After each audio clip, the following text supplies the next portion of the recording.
Thanks. Hi, everyone. To begin with, start with something easy. The only rules are you can neither own nor control it, so start with something beautiful. The pink dawn in your street, perhaps, or a bird which flies into your garden. Then try the wilder place, the forest and the lake. Think of this as practice, to let your being unfold into the world, to be here with this moment, just enjoying it. You feel a little bit silly, but this is normal. Call it something else if you want to. Aesthetics, art and culture, though it's biology and physics. You being here because you want to be, because this beauty's calling to the beauty in your darkness. A pinprick of light that you don't even have to believe in. What has faith got to do with aesthetics, friend? Or biology, breathing? Look inward, then look out. Spend as long as you like in your street at dawn, with the birds in your garden. Travel there if you want to. Or find a longer path, a road to go on. Prepare, pack, imagine all the situations that might happen, then let go. The dawn will catch you. It hasn't forgotten the mornings on which you watched it.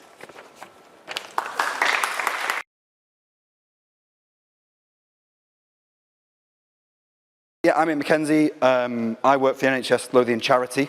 For folks that know about that, or maybe never heard of it before, the NHS Lothian charity is a part of NHS Lothian where if you make a charitable donation, the money gets put in a trust fund there, and then we use that to benefit patients and staff across Lothian. So if you make a donation to a ward or a service, then that's where the money's kept safe, so you can use it to benefit other people. Because as we'll come on to, you'll see the NHS budget's pretty big. I don't know if it's good to start with an apology, but I've noticed the first spelling mistake on my slides in that I'm only having one drink. So it's a green drink. My kids were up all night last night. I don't know if it's the solar storm, but I've had about 2 hours sleep. So please bear with me if there's any slips and missteps. So yeah, just setting that as a bit of context. But yeah, so I'm going to start with this quote from Gavin. So this was part of an event that we did at Mid Lothian Community Hospital, where there's a garden. And Gavin's quote, Gavin was a participant from the hospital, from one of the mental health wards, and volunteered, well, first started doing sessions in the garden with the staff, and now has become a volunteer in the garden. And he's got a really powerful story about when he was at his lowest ebb, the garden gave him strength. And I think there's a real connection across all of this work that gardens and green spaces create places that people can connect with each other, with nature, and it's those connections that help us recover and keep us well. So I always come back to this quote when I think about these slides. So, but first, a little bit of context. As in the preamble said, I used to work for the Scottish Wildlife Trust, an organisation of about 120 people. We thought that was pretty big. You know, we thought, you know, there's quite a lot of people working really hard across Scotland to improve ecosystems. When I started in NHS Lothian about 4 years ago, my mind was just blown at the scale of it. So NHS Lothian has 4 acute hospital sites, 14 other hospitals and 120 clinics across Edinburgh, East, West and Mid Lothian. So a really wide range of areas. That treats and cares for about 800,000 people. There's about 250,000 A&E attendances and about 142,000 elective procedures. So that's kind of planned care. I had my gallbladder out recently. You know, that was me going into hospital to have that out. So I'm just setting the context that it is a huge organisation. But also, there's a huge amount of resource and staff that go into that. So the annual budget of the NHS, just of NHS Lothian, is about £1.7 billion. That was more money than I could ever have conceived of working for the Scottish Wildlife Trust. Like, those kind of numbers just didn't exist. There's 26,000 employees, and within that, there's about, rough estimate, 16-ish grounds and gardens staff. So that's these guys. So these guys are the team from the Royal Edinburgh Hospital. and they cover the Royal Edinburgh Hospital and the Astley Ainslie. They work to maintain the grounds. In the winter, they spend a lot of their time doing gritting, which we might come on to in a little bit, but you know, they're the people that maintain lots of these sites. So I think it's always important to come back to the people at the heart of these projects. And in terms of me, I've put there's 2.5 of me. I think today there's probably only half of me in this room, but there's a small team within the NHS Lothian charity that works on green space and health projects. When I came into post, no one really knew the scale of the NHS estate. We knew we had 120 sites, but we didn't know actually what was on those sites. So we commissioned the first natural capital account in Scotland. So what that was we went out and we created maps of all of the individual sites across Lothian.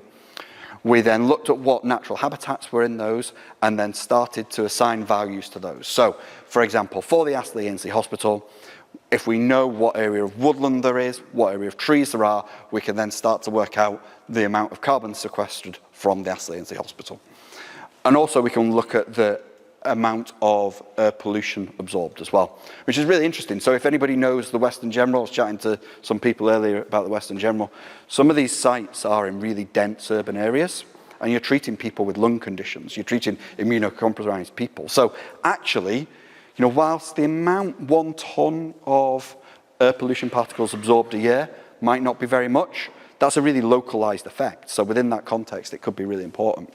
And one of the headlines is that across Lothian, there's 174 hectares of outside space across Lothian that's not including buildings and car parks. And of that, 81 hectares are green space. So nobody knew that before.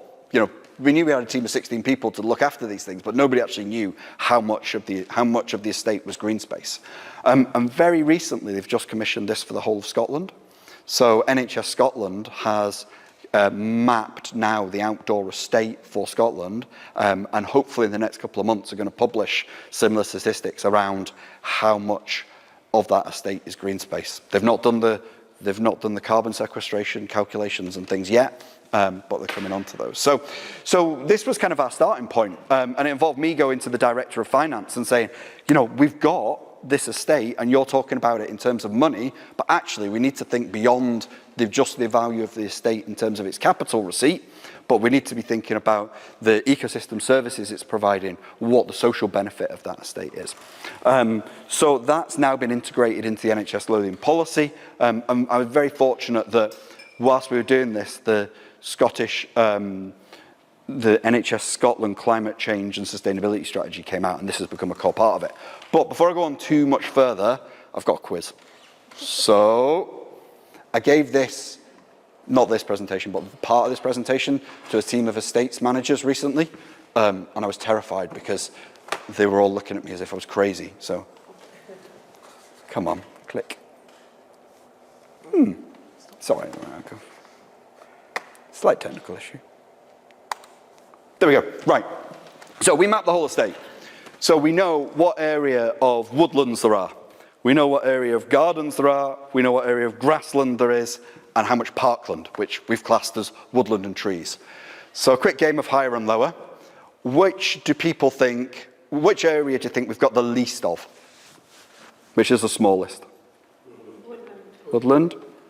Garden? Okay. Which do people think, I'm not going to tell you because it's not set up to reveal it one by one, but which do you think is the biggest area? Grassland. Okay. Any other? Okay. And then the other two in between? I'd go on woodland. You're going woodland, parkland biggest? Parkland biggest? Right. Okay. Oh. So gardens are the smallest, and that's probably because we've defined gardens as small individual areas. Grassland's the second smallest, so that's amenity grassland. Areas like St John's Hospital, I think somebody said they might have visited there recently. You know, you've got a lot of amenity grassland around the hospital site. It's not really delivering anything for anyone. You know, in previous days, I might have described it as something slightly less pleasant, and I've just remembered I'm being recorded, so I'm not going to call it dog shit grass, but in lots of communities, that's what it is. Parkland and woodland are actually quite equal. So what that shows us is that we've got a lot more woodland and areas associated with trees than people expected. If you visit the Western General, people think, oh, there's no green space at the Western General Hospital. Obviously, everyone thinks the Astley's full of trees, because it is full of trees. But if you go to the Western General or the Royal Infirmary out at Little France, there's actually a lot more woodland than people understand. Because hospitals, people focus on the buildings. They focus on that built infrastructure. They don't necessarily think about the areas surrounding them. So this actually then starts to bring up interesting questions about where are we putting our effort in terms of that capacity for how we maintain and develop the estate. Actually, where are we putting our effort? And in terms of well-being and patient benefit, if you're in the Western General Hospital, this is the Royal Victoria building, and these are wards for people recovering from stroke and dementia, and that's a courtyard in the middle of it. So I would actually say probably more patients have access and views of this space, which we've got very little of, compared to parkland that we've got lots of. The parkland's got a lot of community benefit, but actually in terms of direct benefit to patients and staff, it might actually be of a lower value. So when we think about where we're focusing our efforts, where should those grounds and gardens teams be working? What should they be doing? How much of this amenity grassland should they be spending their time maintaining? And probably lots of us in this room are already on board with the idea that we don't need to be cutting the grass as much, that we should be creating wildflower meadows, that we should be looking at how we change that. But how people perceive their hospitals is different, and we're dealing with change there. So this slide just gives an overview of all the different habitats across Lothian, and the key point is that we've got this broadleaf parkland and broadleaf woodland that's a really important resource, especially in urban areas. I think it's really important that we point that out. What this doesn't capture, though, is that across the NHS Lothian estate, we've got community gardens. And in terms of the benefit that they deliver, that is huge. So the main community gardens are at the Royal Edinburgh Hospital. If people visit, I don't know how many people are from Morningside, but I'm seeing nods of people visit the community garden there. So Royal Edinburgh Hospital is an acute psychiatric hospital. The Cyrenians run the community garden there, and hundreds of patients a year go through that. So at the moment, we've got a programme called the Green Health Pathway, where you may do an activity on the ward, green health activity on the ward, nature-based activity.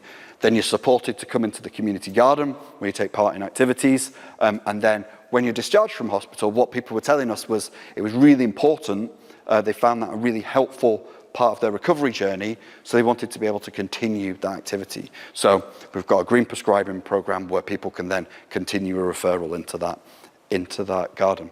And the other community gardens are at Belhaven Community Hospital and Middle Lothian Community Hospital. And they're all focused around how we create connections and build connections to nature and each other within natural environments.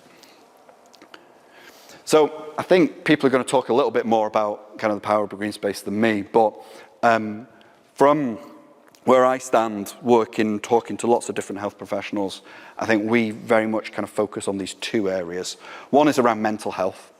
There's good evidence now. I used to say there's emerging evidence, but actually that evidence has emerged. There's now good, robust evidence that programs that use nature have positive impacts on people's health. From a population level, so if we're talking about exposure to nature at a population level, there's good evidence, but also for individuals, there's now good evidence that exposure to nature can improve mental health.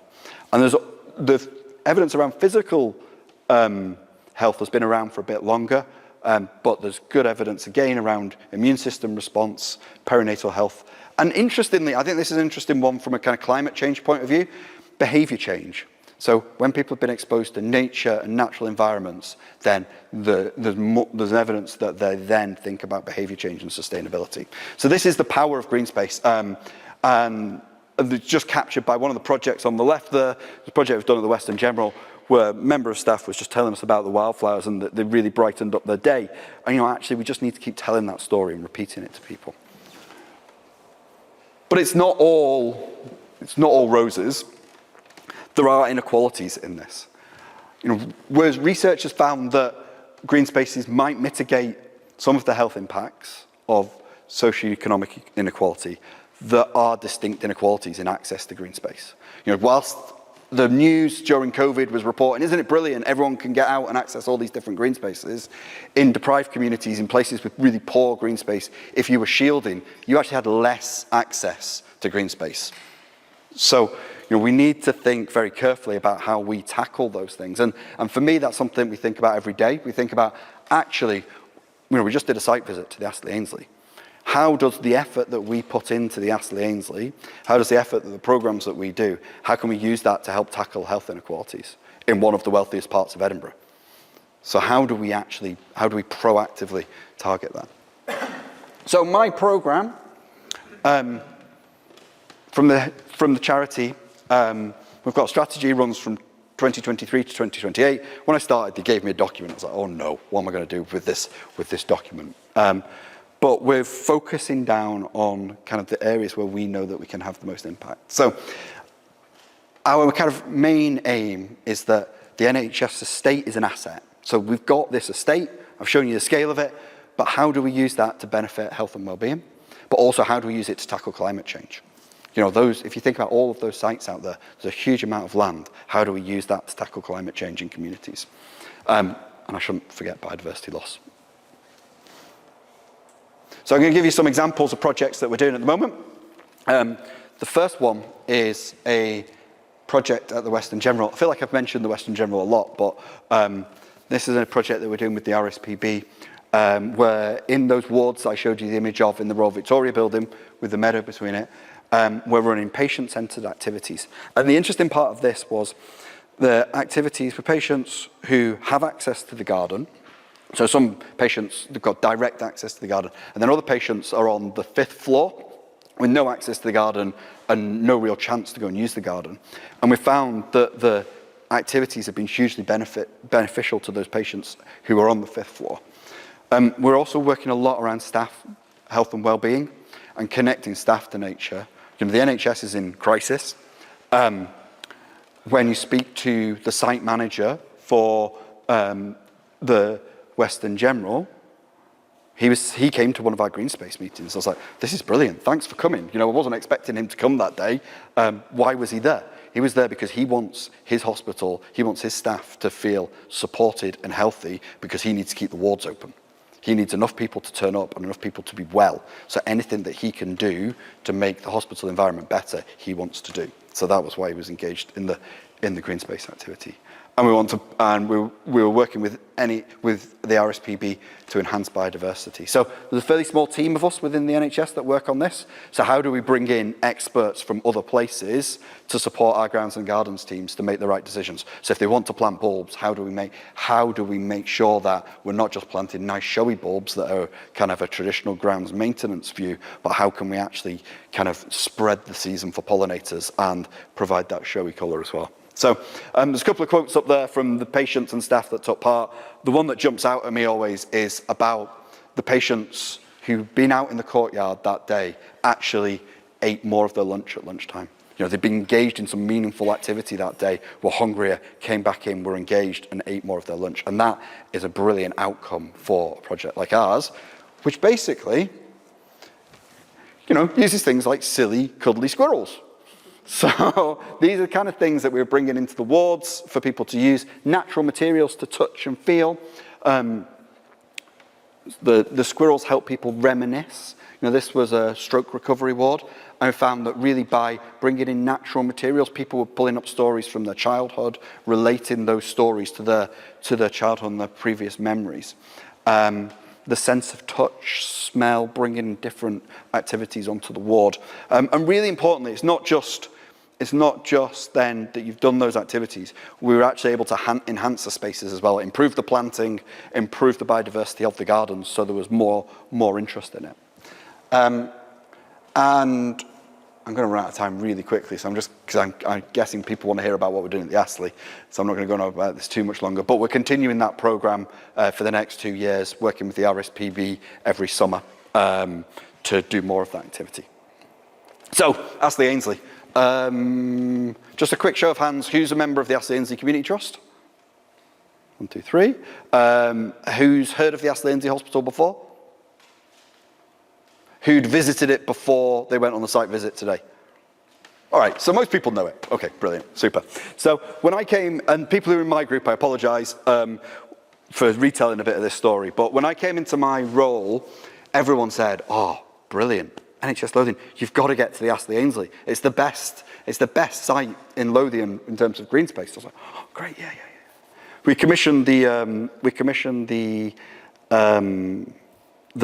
natural capital assessment, and shock horror, the Royal Infirmary came out a fairly equal top in terms of total area of green space and biodiversity. So, like, that was a bit of a shock. I actually had to go and check that because I was like, something's gone wrong in these stats. But actually, when you start to look at what areas the Royal Infirmary includes a site of special interest for nature conservation in the Birdie House Burn, and also quite an area of woodland. So anyway, so that was my first shock. My second shock was when I went to the Astley Ainslie and started talking to staff and patients there. Whilst, yes, there is a lot of good green space at the Astley Ainslie, if you're on those wards, you don't have very good access to it at all. We visited today and we saw family members pushing people around on the wheelchairs on the roads because the paths aren't good enough quality to use during the week. The paths aren't good enough quality to go on most of the time, and during the week, the roads are very busy. So there's lots of delivery vans, things like that, going through the Astley. So actually, if you're in the wards during the week, you don't have good access to that green space. If you're a member of staff, you don't necessarily feel supported to go and use that green space. So we've developed a green space management plan focused very much on the here and now, because it's normally 2 minutes into this if somebody asks me, when is NHS Lothian selling the site? So I'm going to park that over there. What our focus is on in the next 5 years, how do we get the most out of the Astley Ainslie? So how do we improve the therapeutic environment? How do we improve sustainability? And yeah, the Green Space Management Plan includes a list of about 14 projects across the site. Some of these are small, some of these are kind of fairly deliverable. Creation wildflower meadows, looking at what areas we can stop mowing the grass. Why do we need to mow the grass? Why do we need to mow the grass around the back of a derelict building all the time? Why are we doing that? It's costing us money. We're emitting carbon. We're not actually getting any benefit from it. Those staff could be focused on a patient area. Creating wildflower meadows, so creating areas where we can improve biodiversity, and then also looking at some wet grassland. So we've got a plan across the site, and the Grounds and Gardens team are now going to start to move to deliver this. They want this on their office. They don't have a map in their office of the site. So they're going to put this up on the wall in their office, and we're working with them to deliver that. Other projects are a bit more ambitious. So one of the challenges of the site, as you walk around, those people in the woodland groups would have kind of got into some of the detail of like what trees were there, how they're managed. But NHS Lothian is a fairly risk-averse organisation. Fairly? Did I say fairly? It's not fairly. It is a risk-averse organisation. Healthcare is risk-averse. So how do we manage these areas of woodland, and how do we meet how do we deal with those competing demands of what communities expect, but also what we can actually deliver? I used to work for the Scottish Wildlife Trust in Cumbernauld. The amount of complaints that we got for the trees in Cumbernauld Glen, which is an ancient woodland, to people wanting them to be cut down because they're overshadowing their houses. As a wildlife trust, it was really easy to say no to that, because I know we're not going to cut down that oak tree. Like, that's not happening. For the NHS, it's a much more balanced and nuanced discussion. So how do we move from a reactive woodland survey, how do we move from kind of dealing with issues to having a much more proactive approach to the woodland at the Astley Ainslie? So these are some of the areas that are dotted in green that we've identified that we need to tackle. And finally, the areas of opportunity in terms of access for patients and staff, we're really going to focus our efforts on this kind of core area in the middle here, where a lot of the patients and staff are. The Smart Centre, for example, has about 20,000 visitors a year. So it's where you will go for assessment for driving and prosthetics for the whole of south of Scotland. So there's a lot of people going to the Smart Centre. There's a lot of people on those wards. So how do we focus our fairly limited resources in those areas? And finally, what we've done so far, So far we've reinstated the avenue of cherry trees. So quite a lot of cherry trees have been planted this year, thanks to the Edinburgh Million Trees project. So really good support from some really mature, good trees from City of Edinburgh Council and Edinburgh and Lothian Green Space Trust. We've worked with the Grounds and Gardens team to plant flowering bulbs, and we're reinstating a patient and staff wellbeing garden at Woodlands House. And anyone that was on my group, we were lucky. We turned up to the back of Woodland House and met Christina, who's the landscape architect who's delivering that project for us at the moment. I didn't realise she was working on Sunday, but she's committed to getting it finished. But there's 1,000 staff in that one building, Woodland House. So call centre staff, recovery service staff. So there's a lot of people in there. They don't have time to go for a walk to the bottom of the hill and get into the kind of more remote woodlands. How do we create those spaces next to where people work? And coming soon, I'm going to get kicked off very soon. We're recruiting a nature rehabilitation ranger for the Astley. If you know anyone that you think would be a brilliant fit for this, they're going to work with communities, patients, and other organisations to deliver therapeutic activity, but also biodiversity enhancements. We're recruiting for that now. We're going to focus on the pavilion gardens and wildflower meadows. And finally, what you can do to help. I just thought of a couple of things that you could take forward to help if you're in the area. Thank the teams on the ground. It means a lot. The Grounds and Gardens teams, they're working hard. They don't get a lot of praise. They're fairly unseen in the NHS system. So if you see them and you think they're doing a good job, say thank you to them when they're working. You can volunteer. NHS Lothian's got a volunteer service, and there's volunteer opportunities, including gardening. And you can work with us. We need good designers. We need people that understand delivering projects in healthcare systems. We need people that can deal with infection control, that we can have sensible conversations with around these things. And finally, we are a charity. My work's paid for by the NHS Lothian charity, so you can donate to support this work. So thank you very much.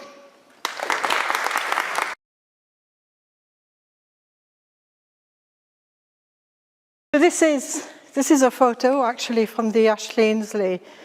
On the right-hand side, does anybody recognise this photo? What might it be?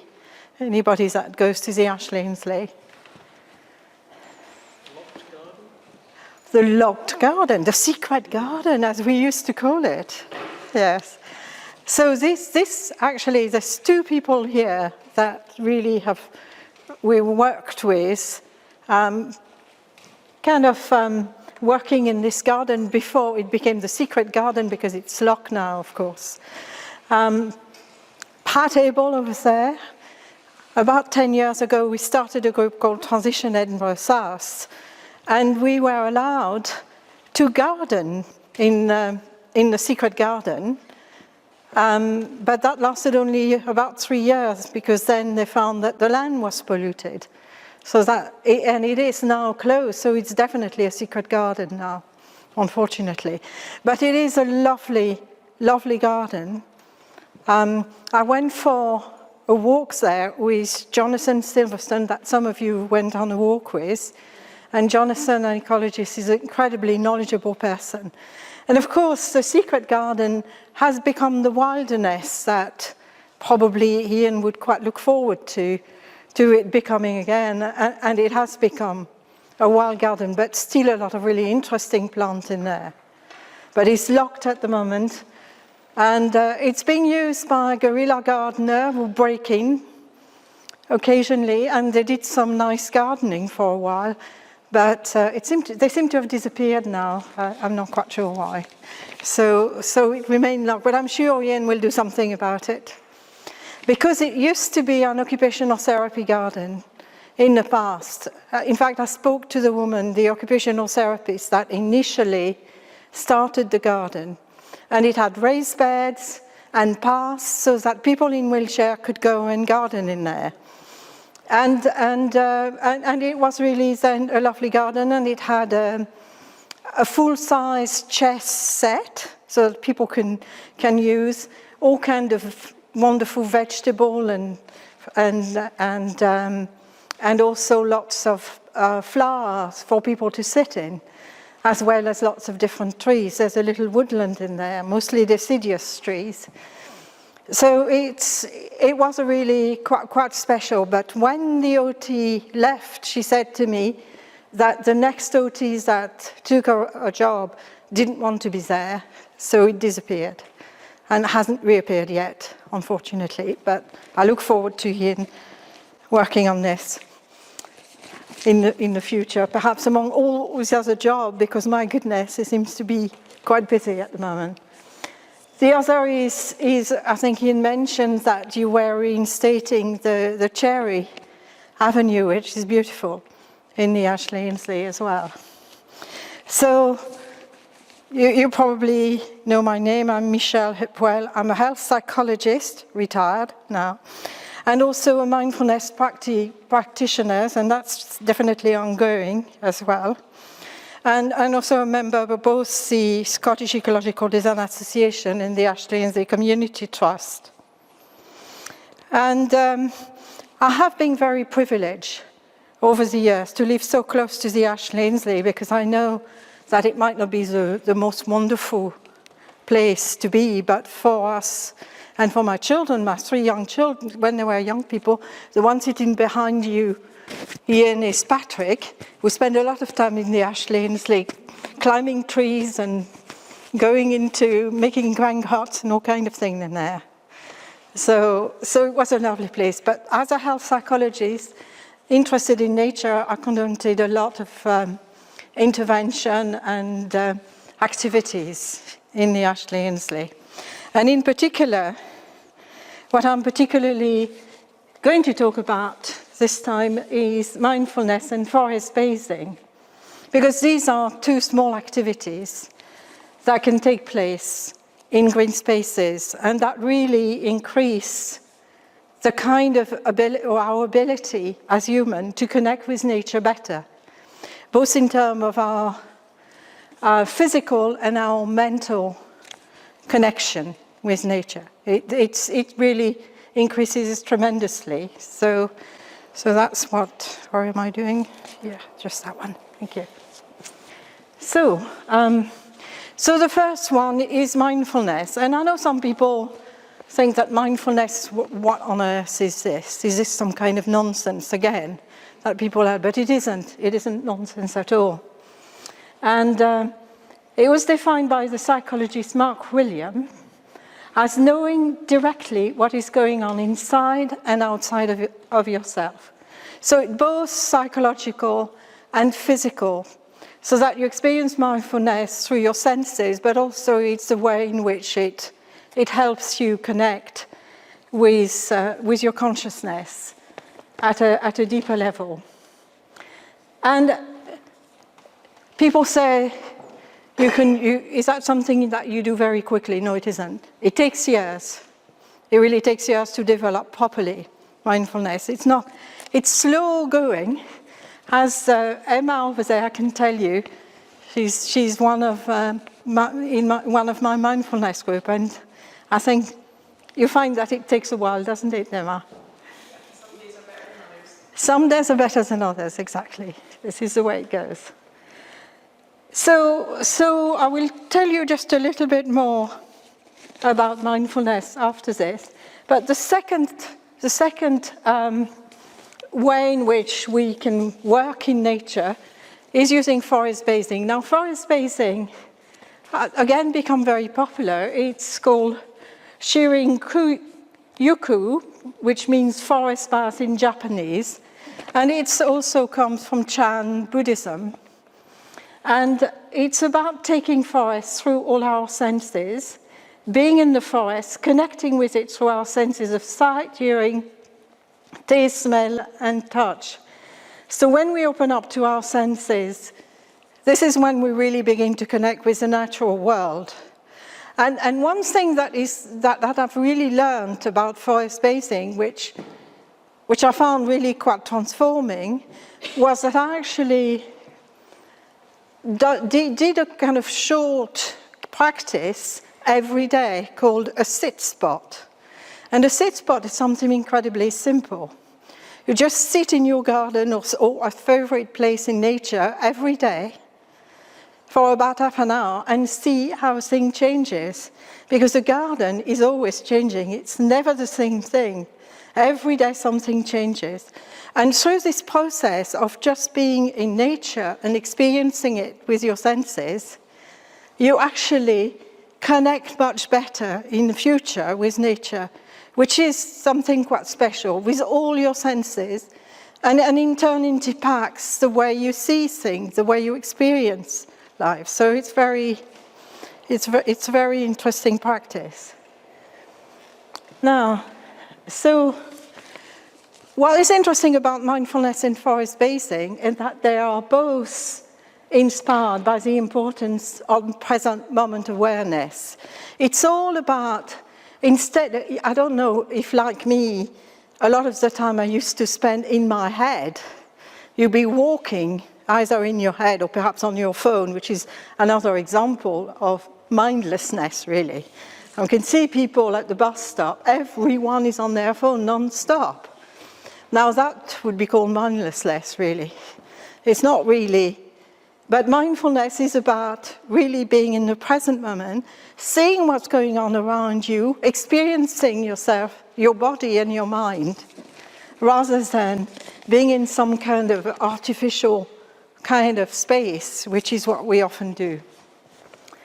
And so mindfulness is really teaching you or getting you to experience being in the present moment through a number of practices. And usually there are courses that last about 6, 8 or 10 weeks. And people gradually learn how to practice becoming more present in their lives. And the same applies to forest bathing, because actually it's exactly the same thing as mindfulness, in that it's people just walking in forest. And I mean, Ian showed us quite a good example of people really experiencing being in green spaces and really connecting with what's going on around them. And it's really, this importance here is the immediate experience for the way consciousness is constructed and structured. Through being in the present moment, we develop our consciousness in a much better way. And this is what really is important.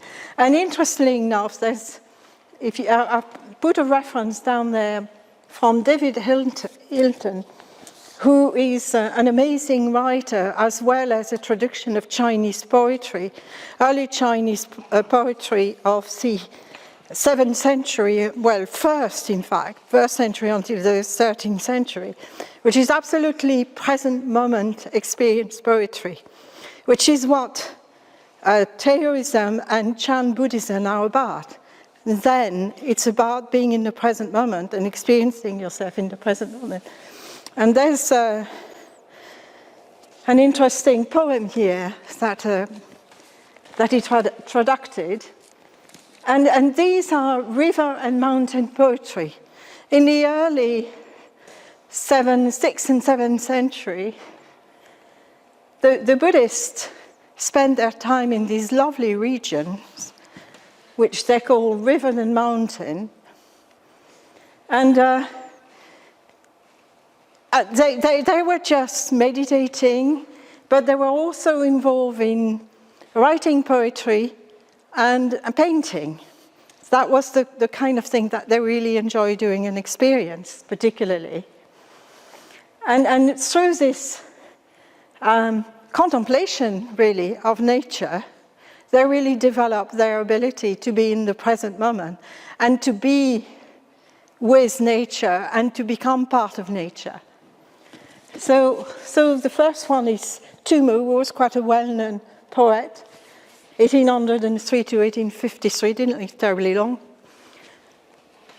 Robes of snow, crests of snow, and beaks of azure jade, they fish in shadowy stream, then start up into flight.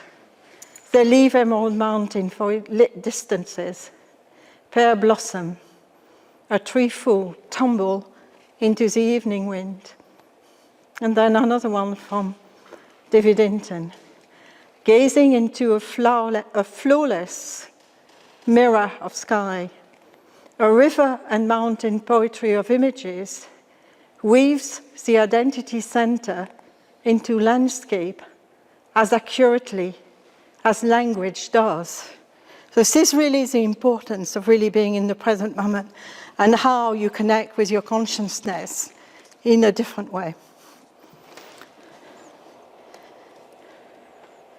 So, going forward to recent times, there are two interesting mindfulness practitioners who have really taken forward mindfulness into the present moment. And the first one is called Jon Kabat-Zinn. And Jon Kabat-Zinn is this extraordinary person who, from science, became a mindfulness practitioner. And all over the world. I met him once because a friend of mine who is a surgeon always put him up when he comes to Scotland. And Jon Kabat-Zinn, it was incredible actually meeting him because he observed everything. You can tell by seeing him that he's somebody that really connects with you. He actually said, oh, you looked as if you have some pain. It was a bit embarrassing, actually. But he had immediately realized what was going on with me, that I had some problem. But he said mindfulness is paying attention on purpose, in the present moment, and non-judgmentally to the unfolding of experience moment by moment. And I think that's very typical of the way in which we should consider the way we live our lives, really. Just this ability to be in the present moment and just let things unfold, not being stuck in our head, retelling stories of things that we have done and things that we want to do, being endlessly involved in our head. And Thich Nhat Hanh was another very interesting man. It was he spent the end of his life and the middle of his life in a place called the Village des Prunes, Plum Village in France, where he was in a monastery. And he was incredibly popular with young family. He used to bring their children into his monastery, and it just taught us how to live our life, really, in a better way. He started off in Vietnam and helped during the Vietnam War, the refugees and everybody who had difficulty during that time before moving to France and spending most of his life there. He's a beautiful writer. And he said when he started as a young monk, the first thing he was asked to do for quite a while was to do simple tasks in the kitchen, like doing the washing up, just being in the present moment, learning to be in the here and now, in the present moment. So this is from him, to be aware when you are breathing in and when you are breathing out.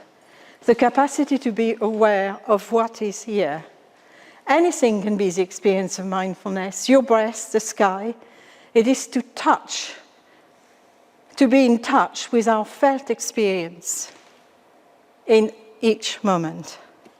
And I think, again, this is very profound kind of way to think about how we live our lives. So, here is, on the right-hand side, Thich Nhat Hanh and his people who came and stayed at his monastery, going on a walk. This is a slow walk, just like mindfulness. And the works that he did was very slow. You know, you spend your time slowly going around. You don't run. You don't do special sport or anything. You're just there.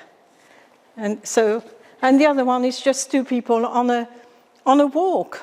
Could have been a forest bathing walk for all we know. Just suddenly taking yourself off in the Astley Ainslie and just walking around. You know, nothing special, just being. So, a bit of wisdom here. We're so busy watching out for what's just ahead of us that we don't take time to enjoy where we are, which I think is possibly something to ponder. What's happening here? So what mindfulness isn't? Well, let's see. It isn't a religion. I think quite often I have people from different religious groups who ask me, will I be forbidden to attend your group of mindfulness because I'm a Catholic or I am a Buddhist of a particular, persuasion? And I said, no, everybody can take part in mindfulness because it isn't a religion as such. But it certainly probably helps a lot with any religion that you take part in. And it has one thing which is quite useful in the time we're living, is that it's a kind way to learn about how we should lead our lives as well. It's about compassion and kindness, which is something we're very much in need of in the time we live in. And it doesn't require special skill or a particular background. Anybody can take part in mindfulness, and it won't take that long if you persevere for you to become a lot more mindful. If perhaps you're already a very mindful person, I certainly wasn't, I must say. And it doesn't demand a huge chunk of your time. People might do an 8-week course, which is 2 hours every week, and then a retreat for about a whole day. But then maybe you'll go for a walk every day. Maybe you'll do your washing up mindfully, or start doing activity mindfully, just what you do in your daily life. And that's all. That's all it takes. So it's not demanding of your time. And in fact, the more you do it, the easier it gets. And it doesn't eliminate sadness or pain from your life. People said, I want to do mindfulness because I want to be happier. Well, you will change, but it's not about a managed kind of intervention. You're not doing pain management, or you're not doing something specific there.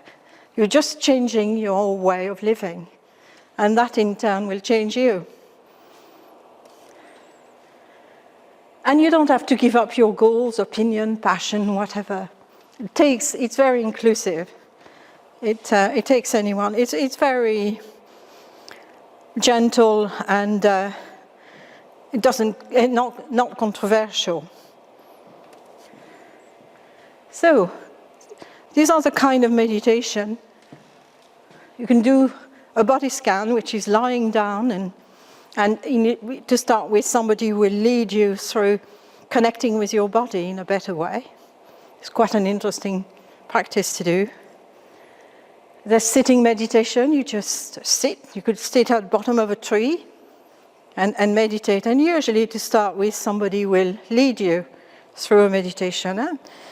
To start with, people can do 10 minutes, and then eventually they can do at least half an hour with no bother at all.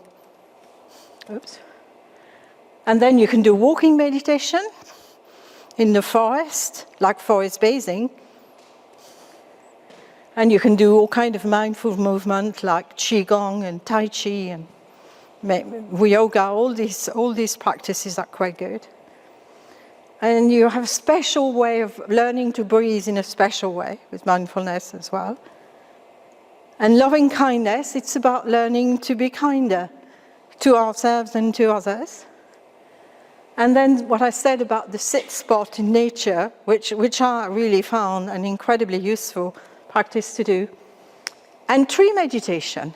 as well. So here you might be able to get your patients to do a tree meditation. That would be quite nice for them. And maybe for the tree, who knows. So informal, just bringing present day awareness to anything you do on a daily basis. It could be anything, really. Walking in nature in the city. And simple things like cooking. Cooking mindfully is great. Yeah. I used to be very mindless in my cooking and made a lot of bad food for a while. And mindful washing up, brushing your teeth mindfully is also quite fun. So you see, plenty to do. So, changes you may experience when practicing mindfulness. You will notice that you have much better focus and concentration, which is always useful. I think being a student and then a lecturer, sometimes I was a bit scattered in my ways, and I think mindfulness really helped with that. And you become calmer, which is always a good thing, and it decreases your stress and anxiety, not purposely, just as a byproduct. And it enhances your health, improve your impulse control, your self-awareness, empathy, and understanding of others. Well, what can I say? Is there anything better than being able to do all these? And it's simple, very simple. So there was a comment from Bob Sharples. Don't meditate to fix yourself, to improve yourself, to redeem yourself. Rather do it as an act of love, of deep, warm friendship to yourself. In this way, there is no longer any need for the subtle aggression of self-improvement, the endless guilt of not doing enough. It offers the possibility of an end to the ceaseless rounds of trying so hard that wraps so many people's lives in a knot. Instead, there is now meditation as an act of love, how endlessly delightful and encouraging. So there you are. You've got the answers now. So forest bathing.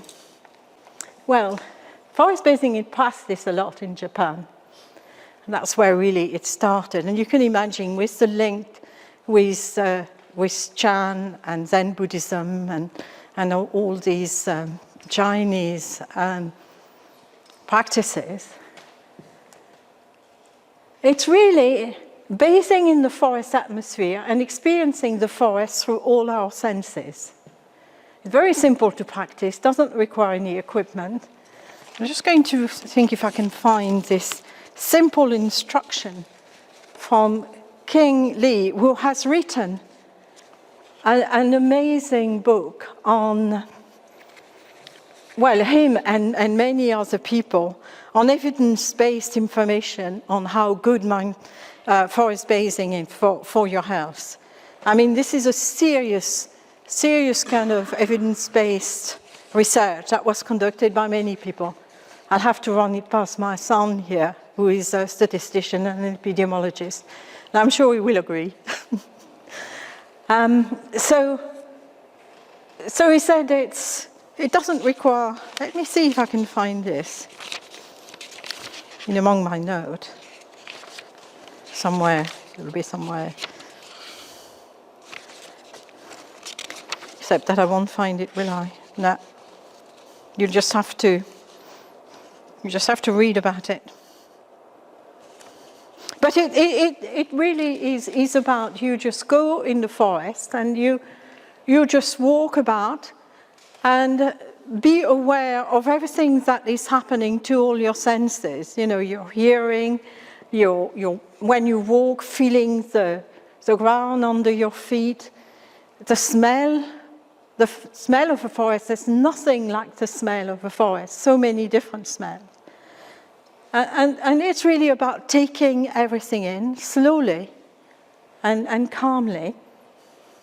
And it is based on the biophilia hypothesis, the concept that humans have a biological need to connect with nature and the living world. And there's something interesting that I have read also recently, and it's about fractal. I don't know if any of you know, you know about fractal. You tell me what it is. What do you think it to be? Just about the geometric shapes, if that's what you mean. Yes, yes, the shapes. You know, have a look at a dahlia or any flower and the incredible structure of nature. And these are fractal. It's just the way our body is made of fractal. The composition of all our cells are made of fractal. And fractal are something that are inherently useful for us, human beings, and inherently attractive. And when we go in the forest, we enjoy looking at all the different fractal, which is probably something that you will not find necessarily in this room in the same way. But nature is so incredibly irregular in the way it's made. So incredibly interesting. So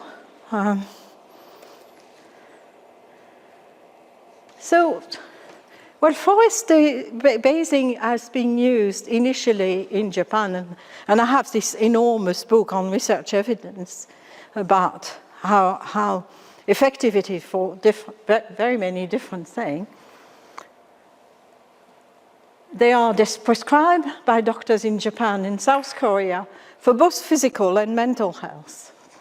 Forest basing and therapy is also used a lot in Germany, which has a lot of forest, and in particular in northeast Germany, an area where State Forest Act designated some forests as cure and healing forest, which is quite interesting. It's actually used prescribed for medical problem and psychological problem.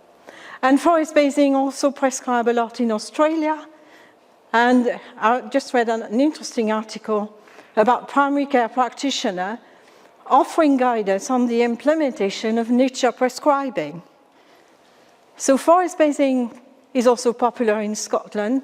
There is an interesting course in the Highland called Andarak, and I've given you can get a copy of my presentation and give you the information. They actually do some pretty good work there. But I think some GP have started to be interested in practicing.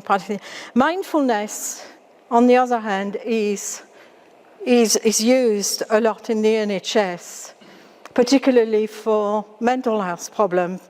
Mark William, in particular, used it for people with recurrent depression. When people were no longer depressed, he was able to help them stop getting depressed again in the future. So that was quite useful. But I was part of a group, which was a kind of a national group in Scotland of psychologists, health visitor, all kind of other practitioners who use mindfulness as part of their intervention. And that has been going on for a long time now, and it's also proving to be very effective as an intervention, and much cheaper and much better than medication, I would say. So there we are. That was all.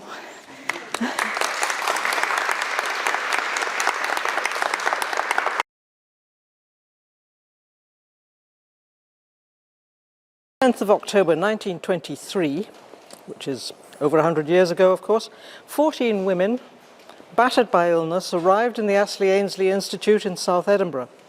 They were the first intake in a grand experiment.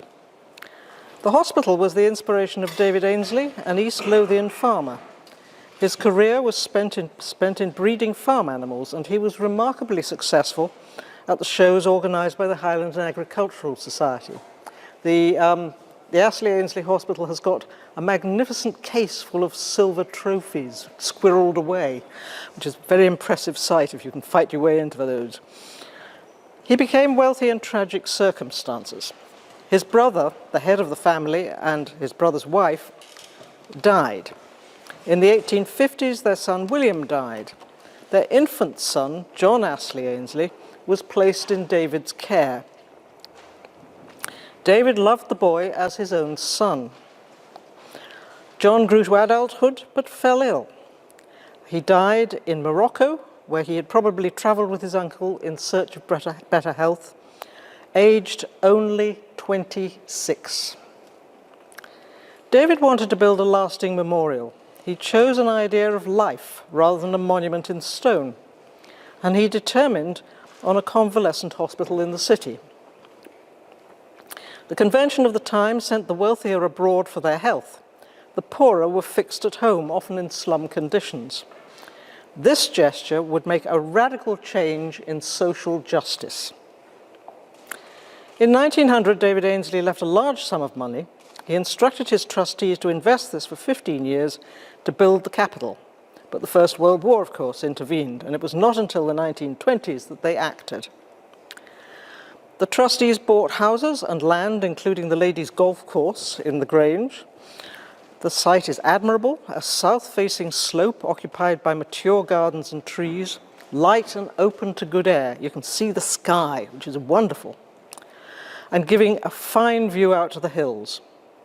With the aid of the Royal Botanic Garden, the trustees improved the gardens, adding trees and plants, including giant Himalayan lilies. There was no economy in this gesture, just to give delight, which is a beautiful thought. I like the idea that when you were rich, you went to Switzerland, but the poor got to go to the Himalayas. I think that's really good, very classy.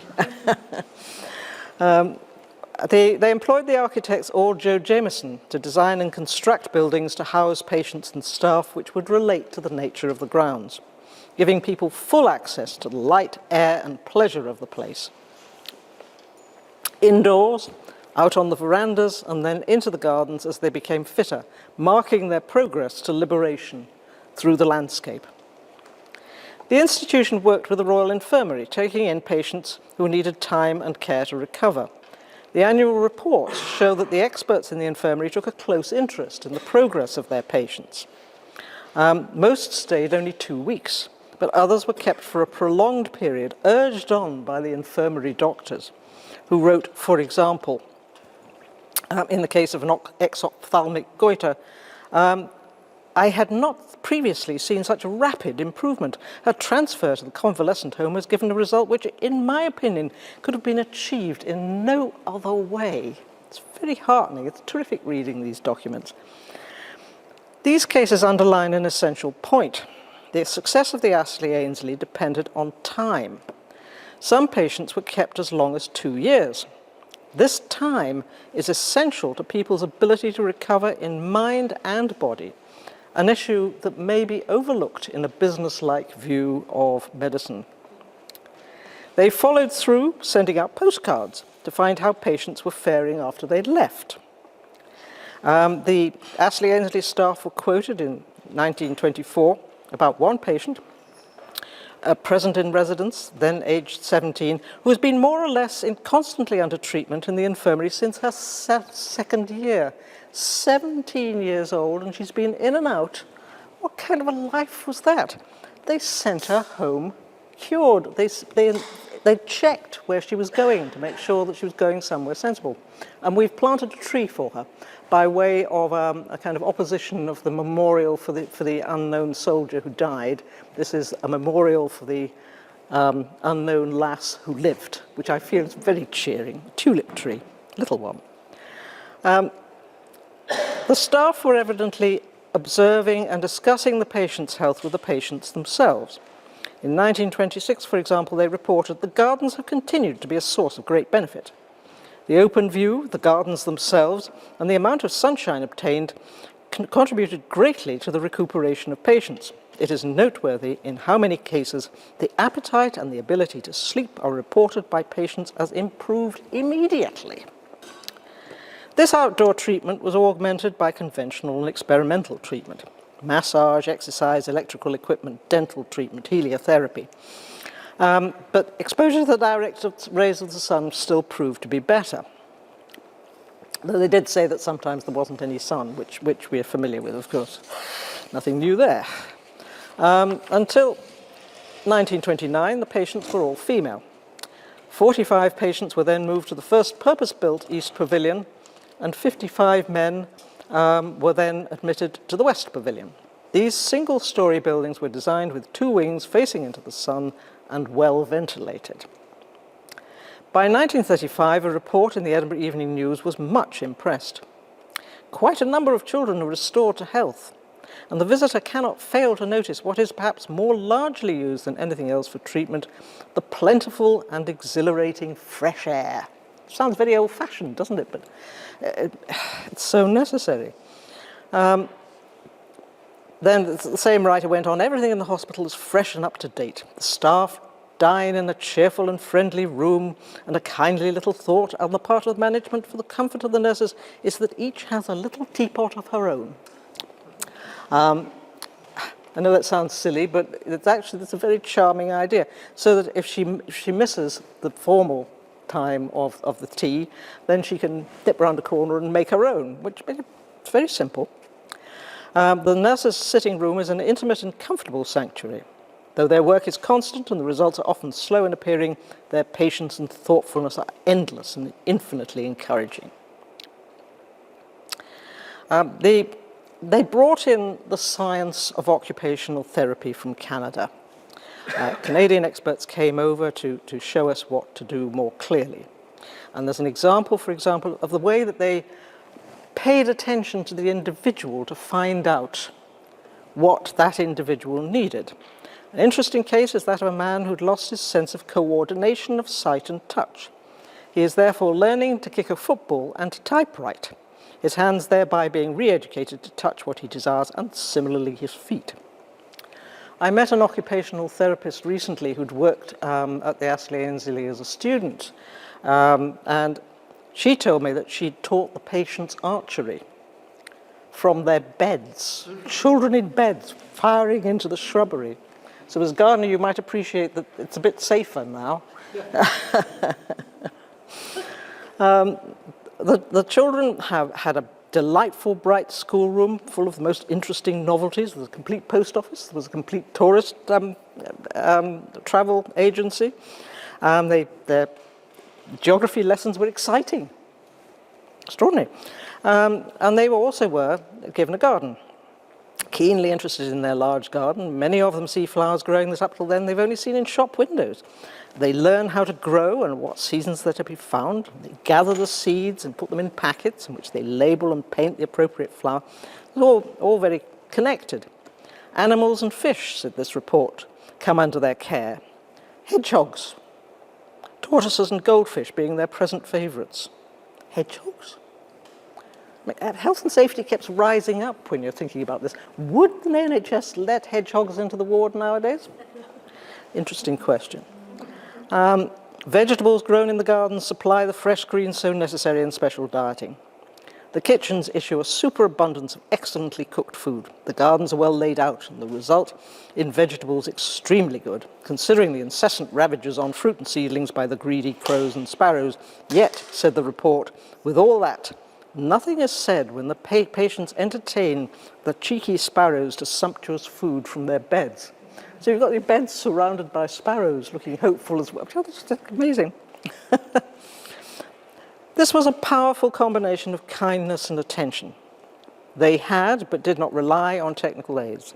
They found that real sunshine was more effective than sun lamps. Local people added to the pleasures. Chocolate biscuits, a wireless, concerts, a library of popular books. Both staff and patients benefited. Sewing and dance classes for the nurses, with an annual dance. 2 hardcore tennis courts for the nurses. Croquet, clock golf, and bowls for the patients, with entertainments organised by the chaplain. Through the use of land, gardening, eating good food, playing, watching birds, the experts were engaged in stimulating the patients' minds as well as their physical development, giving them achievement and pleasure. The patients were not just surviving, but they were improving and advancing into a capable future. The design and the placing of the buildings was critical. They faced into the sun and the long view. And as you know, they were constantly pushed out onto the verandas, whatever the weather, even in the middle of winter, which was a source of amazement to people standing on Blackford Hill looking down. They all survived, it's all right. There were the windows were large and open, and the division between indoors and out was broken by moving out the beds. There were pot plants in the wards and fresh flowers and a piano. And even the floors were polished to a shine which bounced light vigorously all over the place. The purpose-built occupational therapy building was designed the same way, windows for full light and the possibility of taking the work outside in good weather. The 1930s saw the governors expanding and consolidating their position with a particular interest in occupational therapy. When the war began, the government took over direction of the hospital to care for wounded soldiers. They built 4 wooden huts on top of the vegetable garden. You see, it's not brilliant idea. But that's where they put it. The governors and staff evidently spent a part of the war thinking ahead. They were not discouraged, and in 1945 bounced into action, planning to establish themselves as the key occupational therapy training centre in Scotland, buying then the lands of St Roch and Moreland's House for expansion in 1948, which is of course the point when the National Health Service is being formed. They were aware of the government's plans for a National Health Service and were prepared to embrace it. They had indeed an excellent bargaining position in their funding, by far the largest bequest belonging to a Scottish hospital. They handed over some £30,000, which was a lot more in our terms, from their handsome endowment, but kept at that point control of the bulk, an impressive portfolio of land and shares. The work continued and developed, especially in the enhanced profession of occupational therapy, for more than 2 decades, unexpectedly, when reorganisation of the NHS took over the bulk of the funds. Things got shifted. Now, there's a colleague in the Astley Ainslie, Dr. Margaret White, who has worked as a psychiatrist on the Astley Ainslie site, and she wrote a history of the site herself from the Central Archives. She's written a very authoritative account of the place up to date. She's kindly shared this with me, and I take the liberty of quoting her conclusion. In the oral histories for the centenary, the same themes come up from staff and patients again and again. The friendliness of the Astley Ainslie and the sense of its being a community and a family. Staff were proud of the work they'd done there, and the idea of the process of rehabilitation being individualized to each person's needs rather than a generic pathway or checklist. The importance of humanity, individuality, and kindness cannot be overvalued. Kindness, I think people think that kindness is a bit weedy. It's not. It's an extremely powerful force and enormously important within the National Health Service. I don't know whether you can get a qualification in it, but you should be able to, because it's not an easy thing to do. We're all different, and in the sophisticated context of a natural landscape, we can all flourish for the pleasure of it. The Astley Ainslie was, I'll just finish a brief advertisement for the Astley Ainslie Community Trust, if I may, was set up 5 or 6 years ago. I'm a member of the executive group, with the idea of keeping this land in public hands through the one of the community transfer gestures. We are a charity and hope you will join us as a member and consider making a donation to this end. The living heart of the Astley Ainslie is still there. Green trees, sunlight, good air, and the long view to the hills, with all the life it supports. It is necessary for nature and necessary for our health. It is a key part of the common good given to us by David I, another good bit of historical tradition, many centuries ago, and a link in the green corridor into the city from the meadows through to Blackford Hill. It's an essential connection. Let us look at it and think about it and keep it in public hands. It belongs to us. For nature, for health and happiness, we cannot afford to sell that.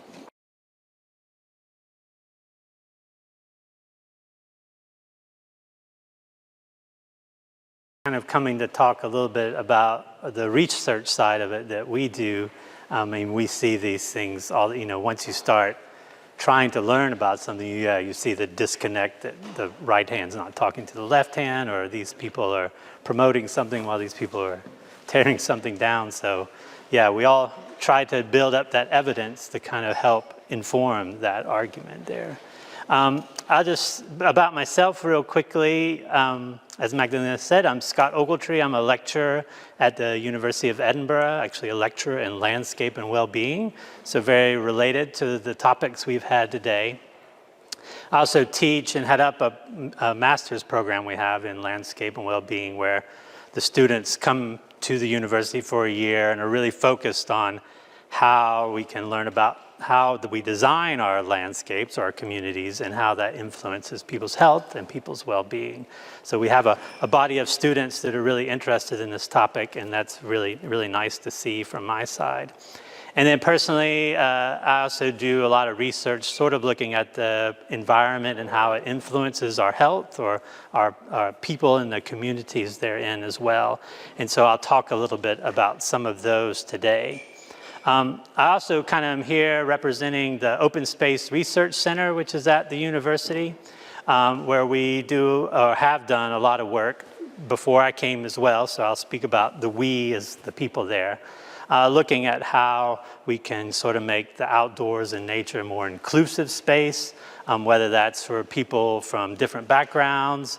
A lot of the work in the past has been looking at aging populations as well. As we age, can we still have access to these type of spaces in our neighborhoods? I'll talk a little bit about how we think about that, the role between nature and health in our research, a couple of examples of things we've done, and then kind of wrap that up at the end there.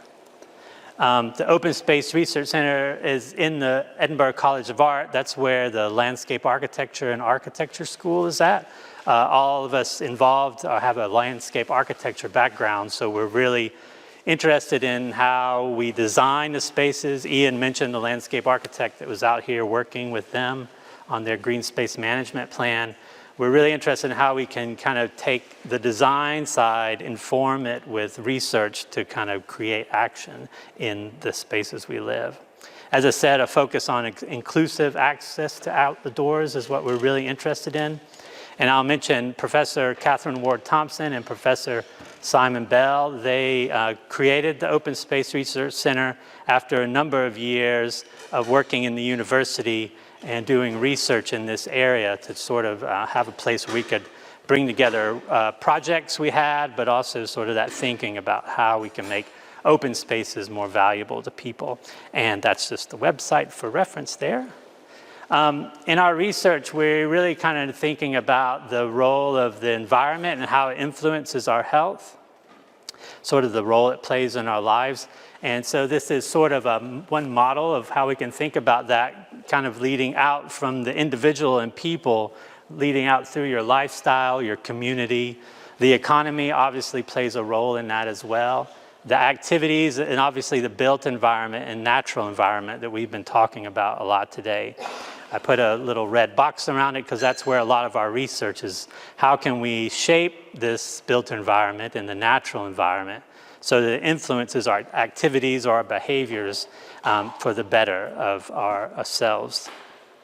And so this can be space for physical activity. We could think of social interaction where people can get out and be around other people.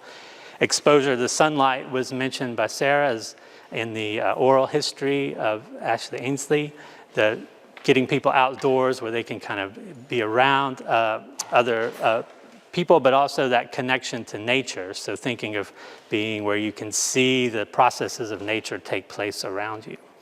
This can occur across our life course, so it can be from childhood all the way through later life. And we really want to think about that. If we think providing these opportunities from when we're small children, but also through teenage and early adult years. It's a population that's a lot of time gets ignored in our environments and in our communities, and then all the way through older life to make sure that we don't lose that connection. And we study these impacts everywhere from the individual, so how the natural environment influences us as individuals, all the way through the larger population, so looking at public health in general there. Some of the examples I kind of wanted to just point out that we've worked on in the past and are continuing to work on, kind of leading from our individual out to the larger population, is work we've done looking at how nature and natural landscapes impact our bodies. So we all probably would agree that nature is a great place. We feel reinvigorated there. We can reduce our stress. Part of our research is trying to really quantify some of that evidence so that we have things we can talk about and maybe try to learn what's going on and how those two things might be related so that we could make better places if we know what works and what doesn't. One project we had was looking at green spaces and how that might relate to stress. And the way we measured that was through stress hormones, or cortisol, which is when we are under stress, our body produces this hormone. So this project could put people either in busy urban areas or in more natural areas, and then take just a measure of your saliva to measure that cortisol. And what we found was that when people were in natural environments, those levels of cortisol were much lower. So that's kind of telling us that the body is reacting, regardless of what's going on in your mind, maybe whether you're on a phone or thinking about some stresses in your life, your body's making a reaction to that. We also had a project where we were looking at maybe how these green spaces and natural spaces might be influencing our bodies and influencing our health through that. And one way was through sort of how our cells age. So with our DNA, at the end of our DNA, as our cells replicate, the little pieces kind of slowly wear away. And this has been related to stress a lot in the past. And so we were looking at if people lived in greener neighborhoods, did those measures of sort of cell aging, were they longer or shorter? And what we found is by living in greener areas, your cells were actually a little younger than people who lived in places with less green in them. So we kind of was thinking, how is this related to the way our cells might age and how that stress might influence how that diseases may progress later on in life there. And a big project that I know Professor Catherine Ward-Thompson was on was looking at brain activity. So we go out into a natural environment, what's going on in our heads besides our, consciously thinking about what's happening in our life or what's going on if we see birds flying or signs of spring like we see now. So they were able to use little mobile measurement devices that could measure your brain waves while people either went down busy urban roads or through quiet sort of nature areas. And what they found is going from like a really urban busy place to an urban green space, we saw a sort of an increase in the good waves that our brains make and a decrease in sort of the more erratic ones there. So seeing that going into these spaces outside of what we're consciously kind of aware of, and we're talking about being aware, I think Michelle mentioned that, about being mindful and being sort of paying attention to the world around you. There's things going on obviously at different levels in our brains as we go into these natural spaces. So really looking at how that influences our bodies as we go out and spend time in green spaces and natural areas.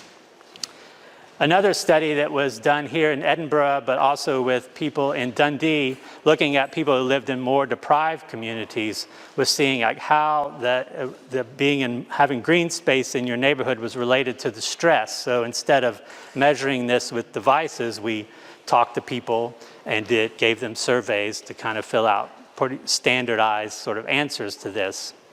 And what we found is that green space, when we think of just green in the neighborhood, but also things like gardens and allotments that people had, was related to sort of their sense of place, so being more connected to the area they're in and feeling more belonging in that neighborhood there, and that this was associated with lower levels of stress and sort of better measures of health when we looked at those. What was interesting in this one too was just the views of green space. So if you live somewhere where you could see out and see the green space near and maybe some hills far away, that it was actually associated with better health for these individuals as well. So we're really kind of thinking we can kind of measure people, but we can also talk to them and do other ways of determining, how's their mental health and their stress levels changing when they live in greener or less green neighborhoods. And a lot of this, I think, like Ian mentioned as well, goes with other research that really shows that greener areas are better for us. We're trying to tease out maybe why those things are, and we find connections between different aspects, whether it's at our in our sort of physical reactions, but also in the way we think about the neighborhoods we live in as well. I was asked to talk too about a project we're working on with Scottish Forestry. Scottish Forestry has had probably for almost 20 years now, a program of improving urban woodlands, particularly in deprived areas of Scotland. So this is Scotland-wide. And so they've been investing this money in this program, and they were interested in, is this having any impact on the people that live around it? Scottish Forestry, I think they used to, all the forestry used to be together, and now it's been separated, and Scottish Forestry does have a mandate to think about the social implications of forestry, not just, are we growing tall trees and cutting them down and selling them for a good price, but are these woodlands that they have impact on, either by management or policy, having a social benefit to people around them. So our first study was to look at two communities, one that had these improvements and one didn't. So sort of an experimental approach there in using things like focus groups and surveys at these two sites to really see a before and after, did this kind of intervention have any impact. The initial results of that research kind of showed that people did, after the woodlands were improved, did visit the woodlands more often and had a kind of a better sense of satisfaction with the woodlands that were in their neighborhoods. The impact on mental health, which we were kind of really curious about, was less evident. It wasn't really a strong impact. What we did see is that while the people in the sort of what lived near the improved woodland didn't necessarily show big improvements, the people who didn't use the woodlands definitely showed worse stress over time. So there's a little bit of a connection there that improving these woodlands that are around people might give them a place to go, be physically active, or just to go out to maybe reflect, get away from the house, get away from people around them to sort of deal with levels of stress. And that didn't show a really strong connection with mental health, but just a little bit there. So after that project, we started another one where we thought, okay, well, this is just 2 locations in Scotland. Maybe we could look at all the interventions that were done by Scottish Forestry. So we really turned our attention to the larger population, still looking at where these interventions were done, where they did the improvements to woodlands, to see if there was any impact on mental health. We did this by kind of getting a big data set. So we were able to get information from the Scottish Census. The Scottish Census, through the National Records of Scotland, have a sort of a bank of individuals that they've followed over time. And so we were able to get access to that in a controlled setting and combine that with health data from Public Health Scotland, basically to see if there was any change in their use of like antidepressants or medication for anti-anxiety medications over time. So that work is still ongoing because these data obviously are very sensitive, so we have to apply to a lot of applications to get access to them, and then use those in a controlled setting, actually down at the National Records of Scotland here in town. So far, we've seen a kind of a small impact that people living near these woodlands do see a slight decrease in the number of prescriptions they have over time. Again, it's not like an amazing, that everyone stopped using like antidepressants because of the woodland interventions, but we are seeing a trend in that direction.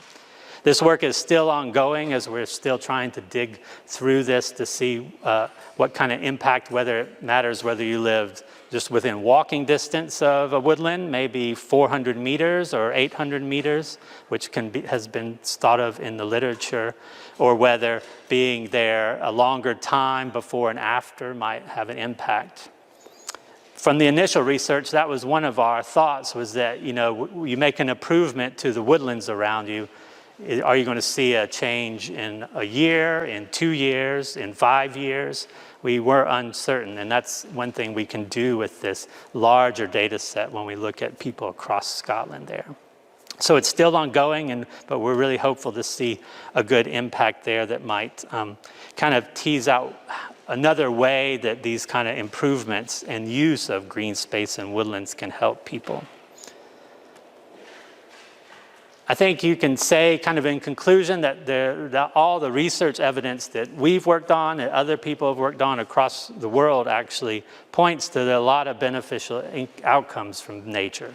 Being in nature, even just having views of nature, can be very beneficial to individuals and to society as a whole.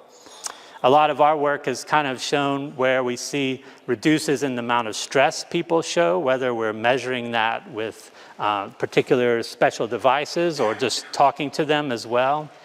And I think you can say that that really aids both in your coping with the stresses we all encounter in life, but also in recovery if you are recovering, say you would be at Astley Ainslie here. I think overall we can say this interaction isn't simple though. Life's complicated, everyone has different stresses in their life to be dealt with, but we kind of think of nature and green space as being part of a holistic approach to creating communities that really do support our well-being and the people who live there. Whether those are wealthy neighborhoods that might be around this area, as Ian said, or maybe more deprived neighborhoods that we'll see at other places in Scotland as well. And so with that, I will say thank you, and I appreciate it very much, and happy to answer questions at the end as well. Thank you. Yeah.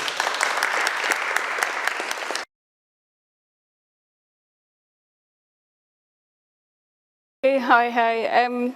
Quite a lot of what I'm going to show you has been touched on already, but what it is coming under is biophilic design. I'm Rachel, I'm from Make Better Interiors, and I'm Make Better because it's the health of making things better. We think about surviving in a place like this or thriving, so it's very much about being outdoors and connecting to outdoors. Biophilia basically means a love of living things. I think everybody here was on the walk today, yeah. So and hands up if you felt better for being on the walk. Yes, thank you. So there's been research done that over 90% of people, when they were asked to imagine a place that they felt calm and relaxed in, it is in a place of nature. And being able to hold on to that feeling and get the benefits of it is very much what biophilic design is about. It's, as we've seen through Sarah's, I don't know where she's going. Sarah's history, yeah, and talking about things from all over the place. It's nothing new to design with nature. You can see it throughout history and cultures, from bonsai trees and Japanese homes to Art Nouveau in Europe. But it's the word biophilia that's gained recognition over the past few decades with the scientific community and with designers. And as has been touched on already as well, having this scientific evidence and the data behind why we feel better when we're connected to nature is what's making biophilic design attractive in a commercial sense, which is what councils, companies, retail, and so on needs to see. And that's what seeing designers and architects using now when they're justifying their decisions. I wanted to give you a little explanation of the timeline. Am I in the way for you over here? So in 1964, social psychologist Eric Fromm first used the word, and the fact that it came from a medical professional and not, for example, an artist, somebody give me an artist's impressionism, or, you know, I think it's important that it did come from medical. In 1984, it became better known when biologist Edward Wilson published Biophilia, where he explored the human relationship with nature, both on a personal level and as a species. Then in 1993, Edward Wilson and Stephen Keller published the Biophilia hypothesis, where creative scientists of their time presented their views on the concept. You can see my little green line going up here. I just wanted to put a little detour because I wanted a woman to be on the page as well. And Janine, forgive my pronunciation of her name, Baines, book on biomimicry, I think it's important to the evolution of biophilic design, and where she spoke about like hooky seeds that inspired Velcro, or termite mound cooling systems, and I've said about shark skin inspired swimming suits, where they looked at shark skin to increase the speed which people could swim. We'll get to 2008 and Stephen Keller's biophilic design elements and attributes, and this included 6 elements and 70, which I thought was a mistake, but 70 related attributes that provided the foundation for the company Terrapin Bright Green, who created the 14 patterns of biophilic design. And you'll see that there's now a 15th pattern, which is awe, and we'll talk about that in a little bit. With all these patterns, it was important to try to make it a little bit easier to use. So 3 pillars were created, which is nature in the space, as it says on my illustration, natural analogues, and nature of the space. And within those 3 pillars are, now I'm going to say it is now 15 patterns, and they might seem like they're quite diverse or abstract, but what they actually do is give designers cues or information that can be interpreted in many ways. And depending on a client's requirements, the patterns can be used together, or they can be used on their own to create completely immersive biophilic experiences or partial ones.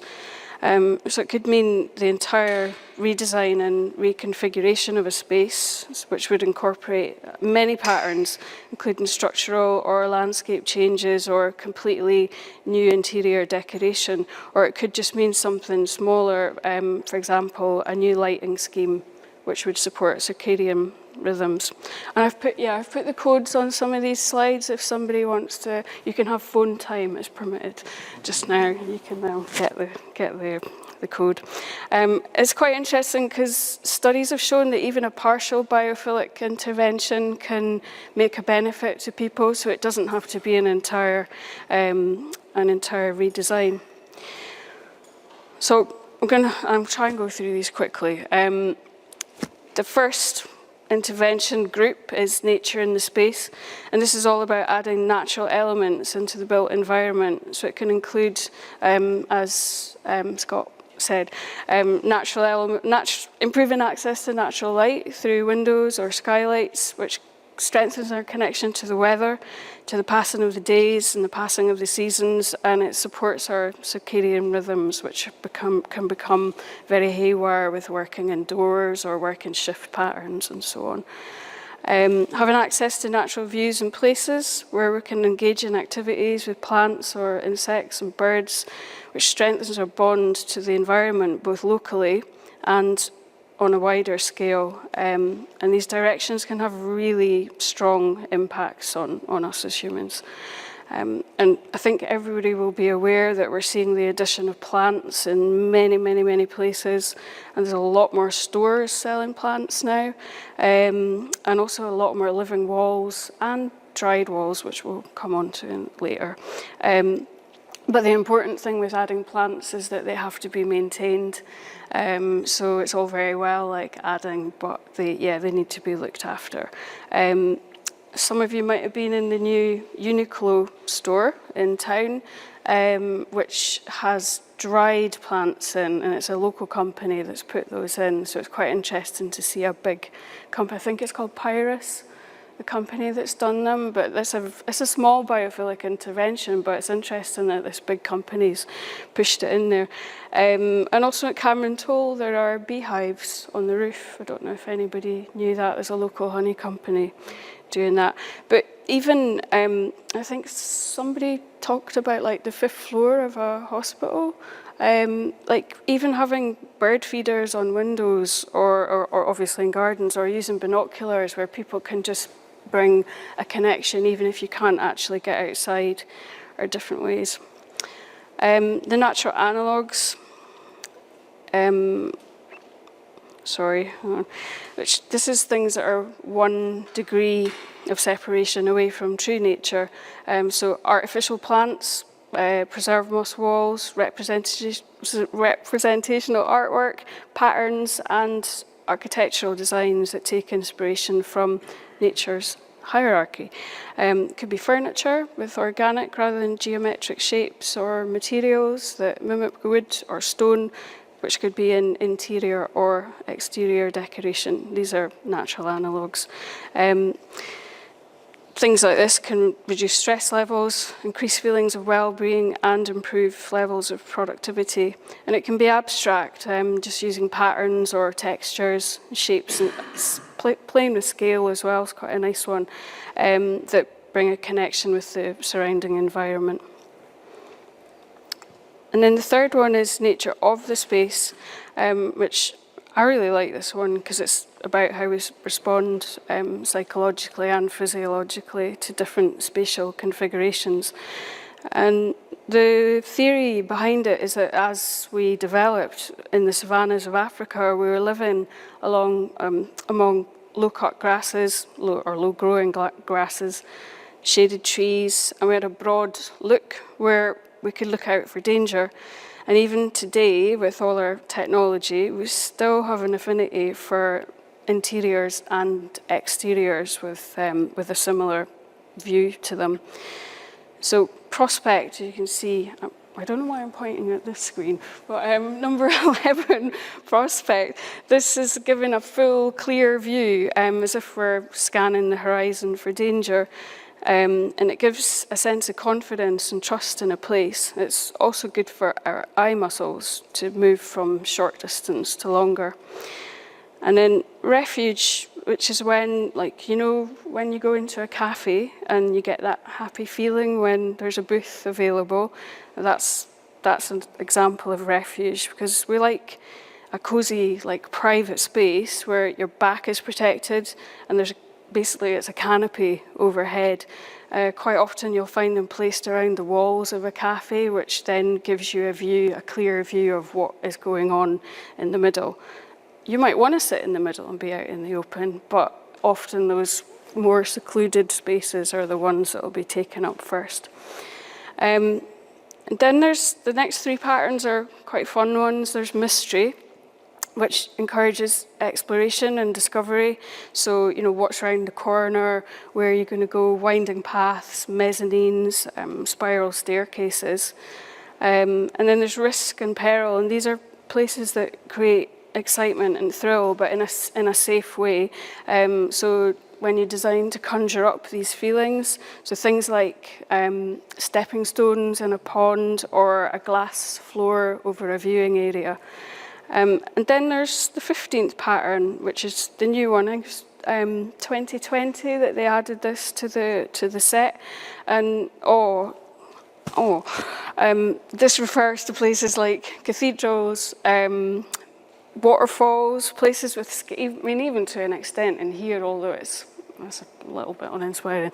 The places, sorry, Columcille. There are places that make us go, wow. So they, as well as you going away with the memory of the place, it also builds community between the people who are experiencing it together, which then it fosters a connection to the place. So it's that sort of like eco-literacy with the area, which you want to pass on, and commercially will also then bring people back again. So that's the 3. And so trying to like sum this up in some summary ways, why go for a biophilic approach? The studies have shown that the positive impacts that contact with nature can have. They include increasing academic performance with school children, increasing consumers' willingness to spend, and reducing stress and anxiety before medical procedures. And people exposed to natural surroundings are more energised and they have improved attention spans. There was a study done by a global real estate company, CBRE, that even adding a view of plants to each workspace led to a 76% improvement in energy levels, with a 10% improvement in task performance. Recently, there's a white paper, called The Economics of Biophilia, which I've added a link to here.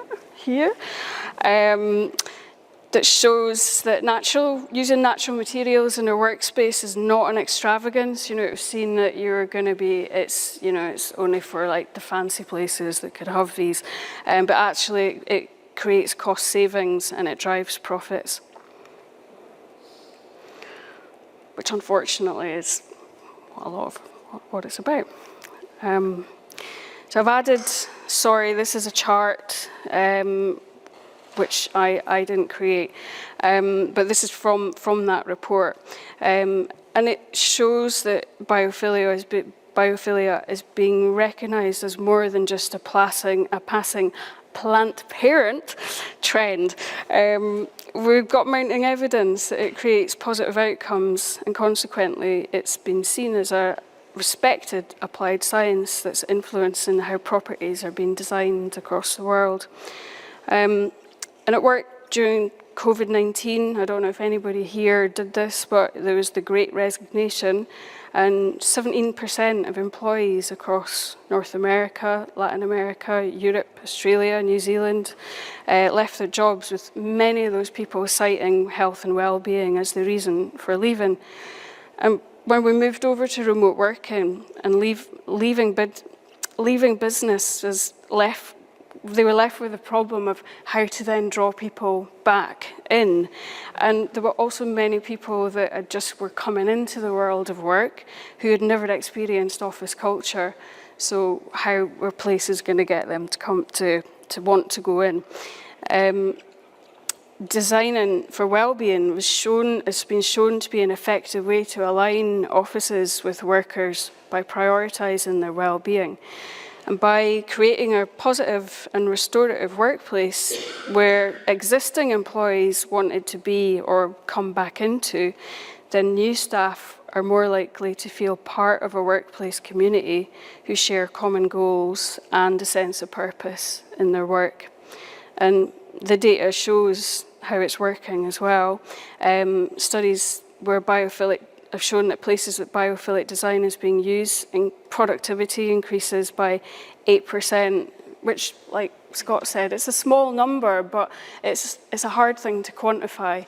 So if you get somebody who's coming out at the end of the day and is not already dreading going back in, you might not be able to capture that as a number, but it's a sort of drip effect. Well-being increases by 13%, and I like this one a lot. Absenteeism falls. Staff retention can double when an office environment is changed in these sort of ways. In education, learning rates can rise by 20 to 25%. Test results improve, concentration levels increase, and ADHD effects are reduced. In retail, customers have said that they're willing to pay 8 to 12% more for goods and services when they're in a place with biophilic elements like plants or natural lighting, hence maybe Uniqlo have read that one. Hospitality, hotel guests are willing to pay 23% more for rooms with views of nature. It all sort of shows that customers will stay longer in places that they feel comfortable, which means they will often spend more money. And in healthcare, which is what we're here about really today. Biophilic design can reduce post-operative recovery times by 8.5%, and adding these interventions into a healthcare design has led to 22% reduction in pain, in the use of pain medication as well. So I'm going to now just quickly show you some case studies.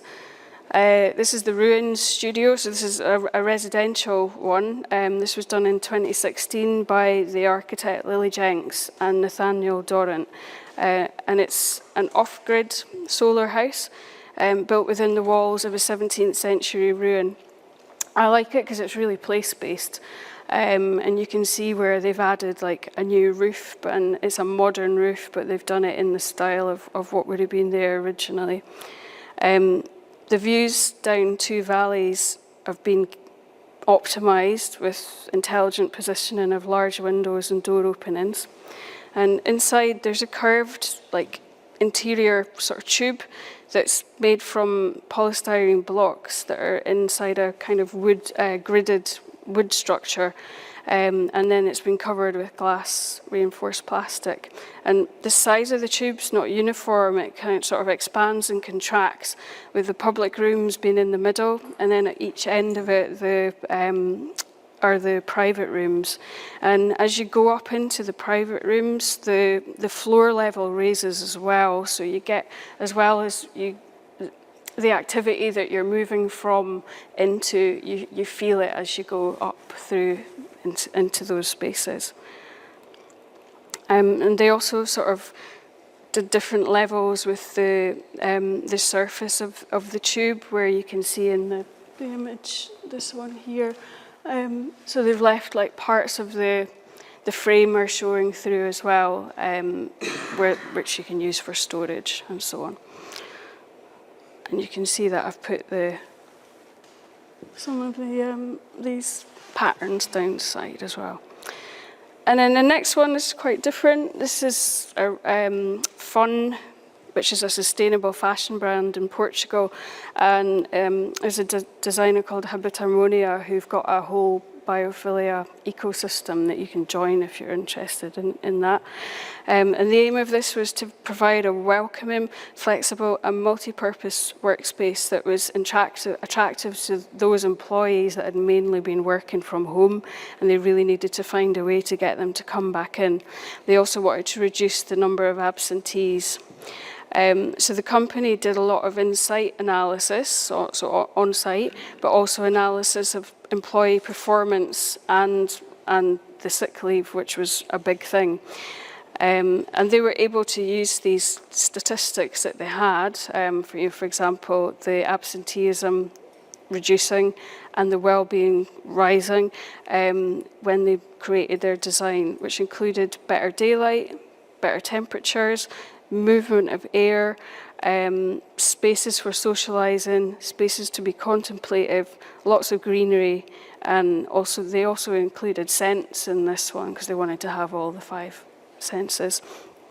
And it created places that were welcome and restorative, and also had the wow factor, which was really important to them because they're a fashion company and a lot of what they did was on social media, they wanted to have these amazing images that they could show, which would then draw people to want to come and work at the company. So that was fun. And that's a pretty new one. You can see from 2022, so that's been done it's a very recent one. And then finally, one that some of you might know, which is the new Wellbeing Centre at University of Edinburgh. This was done by Page and Park and finished in 2022. And up to this point, the support services for students were really confusing because they were all dotted about in different places and a lot of them weren't accessible. Like counselling and disability was on the 3rd floor in the main library. And the pharmacy and health centre were in Bristol Square, but they weren't accessible. So for the first time, all the services were put together, were unified into one place that was much more easy to navigate and was fully accessible. And it was put into this building, which is at 7 Bristol Square. It'd actually been earmarked for demolition, and it was going to be a short-term project just to smarten it up and do a sort of light touch. But as they went through it, it turned into a complete retrofit project to bring the whole building back to life, which is a very nice, sustainable example. Because it extended the life of the building and it reduced waste. And similar to Habitat Harmonia, with the fun design, the designers worked really closely with the university to analyse the existing services, but also to look at what the future plans were for the university, so they knew that they were future-proofing the design as students or the needs of the students would change over the coming years. The design needed to balance visibility and openness with discretion and confidentiality. So one of the ways that they did this was to, they made most use of the natural light, but they would change the glazing on certain parts to show whether it was a more private area or an open walkway. It's a really multi-purpose design that provided a 50% increase in one-to-one consultation spaces, a student wellbeing lounge for social use, not for study, dedicated spaces for quiet reflection, and multi-purpose workrooms for activities like yoga or group counselling. And then the colour finishes and the wayfinding were important as well for the student experience. So they surveyed staff and students, and they came up with this colour palette because it's meant to it's been inspired by the meadows and from the cherry blossoms that come out in the meadows. So it's just this very kind of warm, neutral, but quite sort of 60s look to it as well, which sort of fits in with the age of the building. So that's 3, a commercial, a residential, and a wellbeing place, just to show you the different ways that the strategies have been used. And that's the end of my presentation. You can scan these if you want to.